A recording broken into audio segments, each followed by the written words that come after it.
tafiditra ao anatin'ny fanamafisana ny tambajotra fanaraha-maso sy fitsiriana ny aretin'ny biby sy ny aretin'ny biby izay mifindra amin'ny olombelona dia manatanteraka atrikasa fanofanana ireo dokotera veterinaire sy injeneran'ny fiompiana miisa 2 mianada izay avy amin'ny faritra maro eto Madagasikara nanomboka ny 1 hatramin'ny 13 ny volana May ho avy izao ny avy ao amin'ny tambajotra Sega on Hilf izay tantanan'ny COI na ny komisiona ny ranomasimbe indiana amin'ny alalan'ny fanampian'ny mpiara-mombona antoka aminy dia nivondrona Europiana ny AFD na ny masovoy frantsay ho amin'ny fampandrosoana izany. Aujourd'hui, avec l'émergence des maladies non transmissibles et d'autres transmissibles, le réseau qui a été créé, le réseau Sega One Health, a cru bon de former nos futurs épidémiologistes, médecins et pathologistes afin de renforcer la capacité parce que nous avons constaté au sein de la COI qu'il y a un manque de capacité dans la région en ce qui concerne la détection, la prise en charge et éventuellement le suivi. Cette formation aujourd'hui n'est que le début d'une série de formations que nous allons prodiguer afin que nous puissions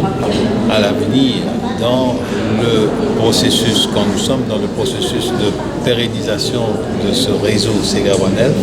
avoir la capacité pour entreprendre et conseiller aux décideurs quelle décision prendre à temps réel. Ilaina izy ity atao isan-taona. Ilaina izy ity atao isan-taona satria mila jerena ny vokatra azo amin'izany fanaraha-maso izany. Mila hifampizarana ny olana misy, ny fanatsarana misy, misy fivoarana ny teknôlôjia, ny teknika dia ilaina izany no atao maharaka izay fivoarana izay foana ny veterinera. Dia izay no antony anaovana ny fampiofanana ohatran'izao zany ampahafantarana ny hoe aiza ny vokatra azo inona ny zava-baovao inona ny fampiroboroboana tokony mbola atao dia aorian'izao atrikasa sy fampiofanan'izao zany ny andrasana dia ny hoe ao tsara ny fahaizan'ireo veterinaire sy ny fahalalany hita bebe kokoa izay aretina mety mitranga ahafahana miaro ahafahana mitantana azy mba tombotsoan'ny pioty sy tombotsoan'ny olombelona. Ny ao anatin'ny ny ahitao amin'ny resaka hoe fitiliana ny aretina dia misy sokajy. Misy ny hoe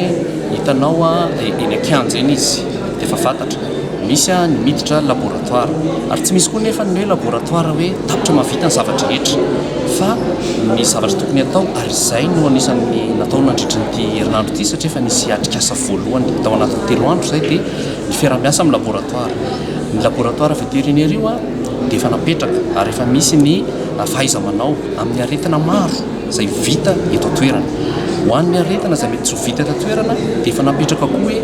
aiza no alefa izay tambajotra izay izay fiara-miasa izay dia efa ao anatin'ny paikady mba tsika izany miomana mialoha fa tsy hoe taitra rehefa mitranga ilay trangana aretina ahafahantsika ihany mitantana azy sy miady amin'ireny aretina ireny. Zava-dehibe ho an'ny fitondram-panjakana amin'ny alalan'ny ministerin'ny fambolena sy ny fiompiana ny fisian'izao atrikasa izao. Tena zava-dehibe mihitsy ny andronandroany amin'izao formation atelier de formation sy animation izao. Efa nisy koa zany ny atelier laboratoire atao alohan'ity izay mbola ny COI ihany no nampy ara-bola sara teknika nisaorana ny fitondram-panjakana izay miara-miasa amin'ny COI ny ministeran'ny fambolena sy ny fiompiana zany ny vice ministeran'ny fiompiana nanatanteraka an'izao atrikasa izao fa tena ilaina tokoa satria ilaina zany ny vétérinaire sy ny olontsika ao amin'ny laboratoire national de diagnostic vétérinaire araka ny fivoaran'ny fitilinana aretina sy fijerenana aretina ara-potoana satria raha vao misy ny aretina zany dia misy ako lehibe any amin'ny famokarana ara-hena zany na araka ara-biby eo koa zany ny ambadika izay zany dia misy fiantraikany any amin'ny fidiram-bolona ny piopo izay zavatra izay eo koa zany ilainy zay fitilian'izay satria misy ny aretina biby a mifindrany amin'olona na hoe zoonose zany a dia mila jerena mialoha sy mandritra ny fisian'ny aretina iny ary indrindrandrindra moa hoe tsika misy fankalozana be dia be ara-barotra amin'ireo nosy a raha vavy manodidina dia ilaina zay a mba tsy hisian'ny aretina vaovao miditra